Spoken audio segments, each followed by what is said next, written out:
Let me just be honest with you, and I'm not kidding.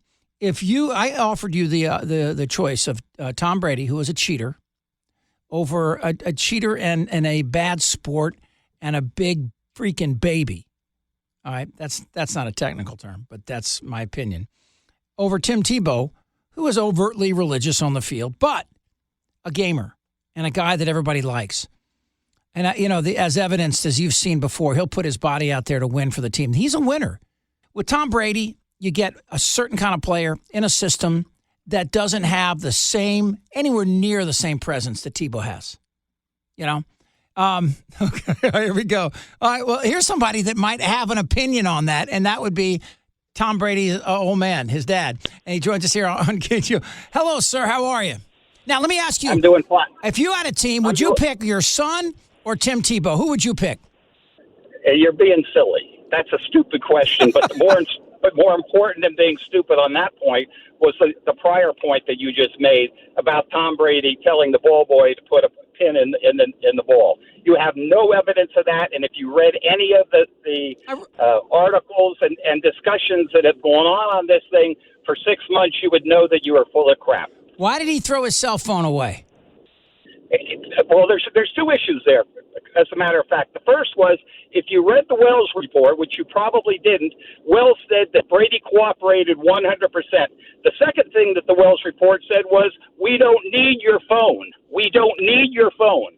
So if you don't need somebody's phone, what the heck do you care what happens to the phone? The third point, wait a sec. The third point is, the cell phone has to be turned over if you're an employee of the league. If you are a player in the league, there is no so much dictum. It's an entirely different set of governances. So when you say that Brady is a liar, you better be careful, fella, because you don't know what the heck you're talking about. Well, I get it. You're his dad, okay? No, you don't get it. Yeah. No, you don't. Nobody throws their phone. Nobody throws their phone away.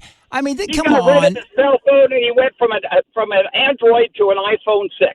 Have you ever done that? I know I've done it. Have you ever done it? I've never thrown an iPhone away. I've never thrown a phone away. You discarded it. You got rid of it, right?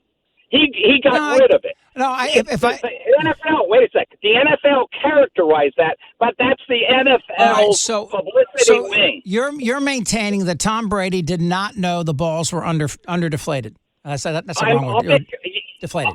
Exactly. Tom Brady did, and you know what? There's not a person in the world who could tell that the balls were underinflated by 0.2 of 1 point, given that the referees used that the Wells report used a different gauge to calculate this. So you don't know the facts, and you shouldn't spread the crap. No. I've read the same facts that caused Goodell to act the way he did, and the rest of the league. So why do you think? Why would Roger Goodell? Wait a sec. Is that the same facts that Chris Mortensen put out? That that all the balls were underinflated by 2 pounds. That's all lies. It's all ESPN. It's all NFL propaganda. Don't you get it? After all this time, the only person. Wait a second. The only person that's testified under oath in this is Tom Brady. We know Goodell has lied. He lied in the Ray Rice case. He lied in this case. He has lied in the Peterson case. How many times do you need to know that this guy is a flaming liar? Well, how many times do they have to lie? Look. Have you ever heard Tom Brady? And when you say the ball boys put the balls under a pin, you better know what you're talking about, because the ball boys have already testified that they didn't do that. The fact is that Wells didn't report it in his report. So you can't say what you don't know. I'll say don't this. Try and make the you point. know what? Look, sir, look, I get it. It's your son and what your do you get? Don't go accusing him of lying. Don't accuse him of lying. All right, let me ask you one last question about your son and his testimony, okay? If in fact this was all straight up, all right, then why did he obfuscate from the beginning? Why didn't he come out and tell the entire story as soon as he knew it? Was he lawyering up? Why wouldn't? You know when he did? Hey, wait a sec. You know when he did know the full story?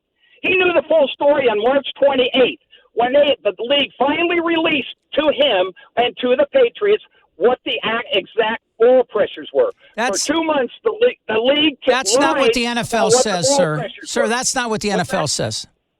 Who's believing the NFL? It's a friggin' kangaroo court. Okay, Are you kidding me? You're a great father, but I disagree with you. I appreciate your call. Thank you. Know the facts. If you're going to be on the radio, know the facts. I have, sir. Look.